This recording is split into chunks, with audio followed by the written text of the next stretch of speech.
नमस्कार। आज के इस खास विश्लेषण में हम भारत की ऑटोमोबाइल इंडस्ट्री की एक बहुत ही शानदार और चर्चित कहानी पर बात करने वाले हैं। हम बात कर रहे हैं टीवीएस मोटर कंपनी की। वित्तीय वर्ष 2026 के लिए इन्होंने जो नतीजे पेश किए हैं ना, सच कहूं तो उन्होंने पूरे बाजार का ध्यान अपनी ओर खींच लिया है। ये नतीजे बिल्कुल रिकॉर्ड तोड़ हैं। लेकिन इस भारी भरकम मुनाफे और शानदार प्रदर्शन के पीछे असली कहानी क्या है? आइए इस चर्चा के जरिए इसके हर एक पहलू को बहुत ही बारीकी और गहराई से समझते हैं। आगे बढ़ने से पहले जरा इस विशाल आंकड़े के बारे में सोचिए। 47,270 करोड़ रुपए। जी हाँ, 47,270 करोड़। ये टीवीएस मोटर का इस साल का अब तक का सबसे ज्यादा वार्षिक राजस्व यानी रेवेन्यू है। और यकीन मानिए, ये सिर्फ एक संख्या नहीं है, ये सीधे तौर पर दिखाता है कि कंपनी का विस्तार कितनी तेजी से हो रहा है और बाजार पर उनकी पकड़ कितनी मजबूत हो चुकी है। ये नंबर अपने आप में इस बात का बड़ा सबूत है कि इस बाजार में दांव कितने ऊंचे हैं और टीवीएस मोटर की सफलता का असल पैमाना कितना बड़ा है। तो आज के इस विश्लेषण में हम क्या क्या कवर करने वाले हैं? एजेंडा बिल्कुल साफ और सीधा है। पहला, इन रिकॉर्ड तोड़ वित्तीय नतीजों को समझेंगे। दूसरा, स्कूटर्स और ईवीज कैसे इसकी प्रेरक शक्तियां बने हैं, ये जानेंगे। तीसरा, कंपनी के वैश्विक विस्तार और प्रीमियमीकरण पर बात करेंगे। चौथा, उनकी कॉर्पोरेट रणनीति और लीडरशिप को खंगालेंगे। और अंत में पांचवा, आगे की राह पर चर्चा करेंगे। चलिए सीधे पहले हिस्से पर आते हैं। नंबर 1, रिकॉर्ड तोड़ वित्तीय नतीजे। आइए सबसे पहले उन हेडलाइन नंबरों का विश्लेषण करते हैं जिन्होंने असल में बाजार के पंडितों को भी चौंका दिया है। अब बातें तो बहुत होती हैं, लेकिन असली कहानी हमेशा कागजों में दर्ज होती है। 13 मई 2026 की इसी ऑफिशियल रेगुलेटरी फाइलिंग से इस पूरी हलचल की शुरुआत हुई। जब कोई कंपनी इस तरह के बम्पर नतीजे रिपोर्ट करती है तो हमें केवल न्यूज की सुर्खियों पर नहीं रुकना चाहिए, बल्कि सीधे दस्तावेजों के अंदर झांकना चाहिए ताकि पूरी तस्वीर एकदम साफ हो सके। तो चलिए बिना देरी किए इसके अंदर गोता लगाते हैं। यहाँ कंपनी के मुनाफे की ग्रोथ साफ साफ दिख रही है। पूरे वित्तीय वर्ष 2026 के स्टैंड अलोन शुद्ध लाभ का आंकड़ा 3,615 करोड़ रुपए के पार पहुंच गया है। जरा तुलना करके देखते हैं। पिछले साल यानी FY25 में यही आंकड़ा 2,633 करोड़ रुपए के आसपास था। सीधे और साफ शब्दों में कहें तो ये मुनाफे में 37% की एक बहुत बड़ी छलांग है। मतलब कंपनी सिर्फ अपना रेवेन्यू ही नहीं बढ़ा रही, बल्कि घर ले जाने वाला मुनाफा भी बहुत तेजी से बढ़ा रही है। और अगर हम अपना ध्यान सिर्फ आखिरी तिमाही यानी Q4 पर केंद्रित करें तो कहानी और भी ज्यादा दिलचस्प हो जाती है। सिर्फ इसी एक तिमाही में कंपनी का शुद्ध लाभ 31% उछलकर लगभग 998 करोड़ रुपए हो गया और रेवेन्यू वो भी 34% बढ़कर 12,807 करोड़ रुपए को पार कर गया। बाजार के एक्सपर्ट्स भी लगभग यही अनुमान लगा रहे थे और टीवीएस मोटर ने इन उम्मीदों पर बिल्कुल खरा उतर कर दिखाया है। लेकिन रुकिए, यहाँ सबसे महत्वपूर्ण बात सिर्फ रेवेन्यू या नेट प्रॉफिट बढ़ना नहीं है। असली खेल तो ऑपरेशनल एफिशिएंसी का है। FY26 के लिए कंपनी का operating EBITDA margin 60 basis point सुधरकर 12.9% पर आ गया है। और इसमें एक बहुत ही शानदार बात यह है कि चौथी तिमाही में अगर हम PLI स्कीम के फायदों को हटा भी दें तो भी मार्जिन में लगातार सुधार देखा गया है। इसका सीधा सा अर्थ ये है कि कंपनी की बुनियादी कामकाज की शैली अंदर से बहुत मजबूत हुई है। अब सवाल उठता है कि ये शानदार वित्तीय नतीजे हवा से तो आए नहीं होंगे, इसके पीछे जरूर कोई मजबूत इंजन काम कर रहा है। तो आइए दूसरे खंड की ओर बढ़ते हैं। नंबर 2, प्रेरक शक्तियां, स्कूटर्स और ईवीज। हम उन खास वाहन श्रेणियों पर फोकस करेंगे जो इस बिक्री को रॉकेट की तरह आसमान में ले जा रही हैं। इस पूरी वित्तीय सफलता के पीछे एक बहुत भारी वॉल्यूम छिपा हुआ है। जरा सोचिए, एक ही साल में लगभग 59 लाख गाड़ियां बेची गई हैं। मोटरसाइकिल्स की बिक्री 24% बढ़कर 27 लाख के पार हो गई और स्कूटर्स भी 27% बढ़ के 24 लाख से ज्यादा बिके। लेकिन यहाँ जो नंबर सबसे ज्यादा चौंकाता है वो है 3 व्हीलर्स का। इनमें 63% की एक विस्फोटक वृद्धि देखी गई है जो 2,19,000 इकाइयों तक पहुंच गई है। स्पष्ट है कि कंपनी हर एक मोर्चे पर बेहतरीन खेल रही है। और अब आता है ये बहुत ही खास आंकड़ा 51%।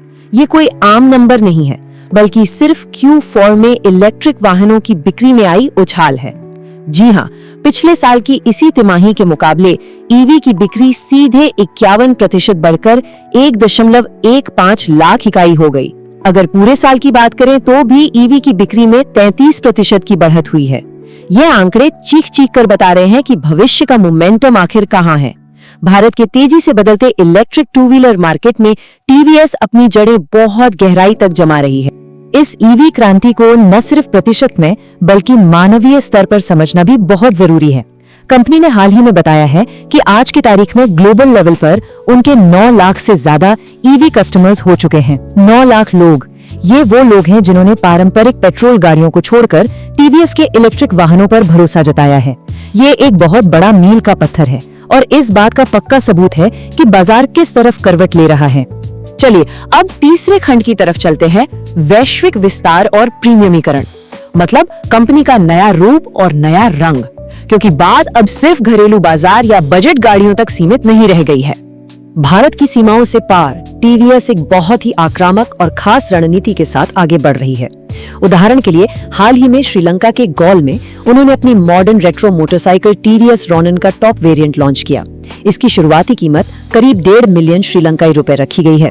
और सच कहूं तो ये सिर्फ एक नई बाइक उतारने की बात नहीं है, ये अंतर्राष्ट्रीय बाजारों के प्रीमियम लाइफस्टाइल सेगमेंट में कंपनी की एक बहुत ही सोची समझी और मजबूत एंट्री है। इस रणनीति के पीछे की सोच को सीधे कंपनी के इंटरनेशनल बिजनेस प्रेसिडेंट पेमान करगर के शब्दों में समझते हैं। उनका कहना है कि टीवीएस रोनिन प्रीमियम और लाइफस्टाइल आधारित उत्पाद देने की उनकी कमिटमेंट को दिखाता है। मतलब साफ है, वे अब विदेशों में सिर्फ एक जगह से दूसरी जगह जाने का साधन नहीं बेच रहे हैं, वो पूरी की पूरी एक लाइफस्टाइल बेच रहे हैं। इन प्रीमियम गाड़ियों के जरिए वो ग्लोबल लेवल पर एक नई और युवा पीढ़ी को अपनी तरफ खींच रहे हैं। गाड़ियों और उनकी बिक्री से थोड़ा हटकर अब हम इस विश्लेषण के चौथे हिस्से पर आते हैं, कॉर्पोरेट रणनीति और नेतृत्व, मतलब वो नेविगेशन सिस्टम जो असल में इस पूरे जहाज को सही दिशा में ले जा रहा है। यहाँ हम कॉर्पोरेट लेवल के फैसलों और लीडरशिप की बात करेंगे। बोर्डरूम के अंदर बहुत ही नपी तुली चालें चली जा रही हैं। इसे देखिए, एक तरफ टीवीएस ने अपनी ही पूर्ण स्वामित्व वाली सब्सिडियरी सुंदरम ऑटो कंपोनेंट्स का खुद में विलय कर लिया है, जिससे उनकी सप्लाई चेन अंदर से और ज्यादा मजबूत होगी। वहीं दूसरी ओर उन्होंने रोपन ट्रांसपोर्टेशन सर्विसेज में अपनी हिस्सेदारी पूरी तरह से बेच दी। इस डील से उन्हें 288 करोड़ रुपए मिले, जबकि उनका निवेश सिर्फ 114 करोड़ का था। यह स्पष्ट रूप से दिखाता है कि कंपनी कितनी समझदारी से अपनी ताकतों को एक जगह इकट्ठा कर रही है और जहां अच्छा मुनाफा मिल रहा है वहां से पैसे निकाल भी रही है। और लीडरशिप में जो नया खून शामिल हुआ है वो तो और भी ज्यादा दिलचस्प है। श्री रविंद्रन षणमुगम को 5 साल के लिए स्वतंत्र निदेशक यानी इंडिपेंडेंट डायरेक्टर नियुक्त किया गया है। अब जरा इनकी प्रोफाइल पर गौर कीजिए। ऑक्सफोर्ड से पढ़ाई, लंदन में मैकिन्सी के साथ काम का अनुभव, ग्रैब जैसी बड़ी टेक कंपनी में लीडरशिप रोल और सिंगापुर में एआई प्लेटफॉर्म मेबल के को-फाउंडर।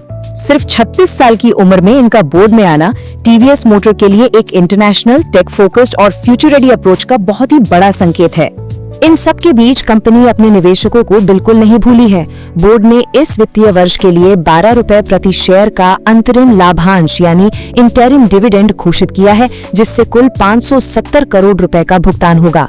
लेकिन असली बड़ा कदम इसके बाद है, 1900 करोड़ रुपए के बोनस प्रेफरेंस शेयरों का आवंटन जो 2026 में मैच्योर होंगे।